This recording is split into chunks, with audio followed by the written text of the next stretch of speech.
Hey buddies, what's up? I am Sikandar and you're watching Cyber Buddy.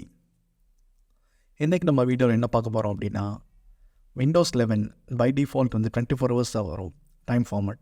அந்த time format வந்து எப்படி நம்ம 12 ஹவர்ஸை change பண்ணுறது அப்படின்னு நம்ம இன்றைக்கி பார்க்க போகிறோம். Very simple and easy. வாங்க வீடியோக்குள்ளே போகலாம்.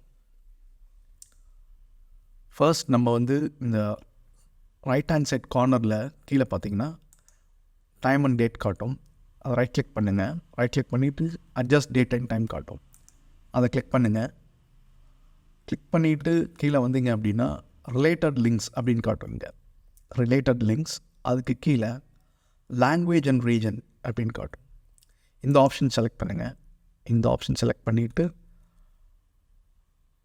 ரீஜன், இந்த ரீஜன் கீழே ரீஜனல் ஃபார்மேட் அப்படின்ற ஒரு ஆப்ஷன் இருக்குது. அந்த ஆப்ஷனில் இந்த டவுன் ஓவரை ப்ரெஸ் பண்ணுங்கள். இப்போ வந்து சேஞ்ச் ஃபார்மேட் அப்படின்றத கிளிக் பண்ணுங்கள். இங்கே பாருங்கள், இங்கே வந்து ஷார்ட் டைம் 940 இருக்குது, லாங் டைம் அதே 940 இருக்குது. இதை கிளிக் பண்ணிங்க அப்படின்னா இந்த ஏஎம் அப்படின்ற ஆப்ஷனை செலக்ட் பண்ணுங்கள். அதே லாங் டைமும் அதே மாதிரி இந்த ஏஎம் ஆப்ஷன் இருக்க செலக்ட் பண்ணுங்கள். உங்களுக்கு ப்ரிசைடிங் 0 வேணும்னா இது செலக்ட் பண்ணுங்கள், 0 வேணும்னா இது செலக்ட் பண்ணுங்கள். எனக்கு 0 வேண்டும், ஸோ அதனால் செலக்ட் பண்ணிட்டேன்.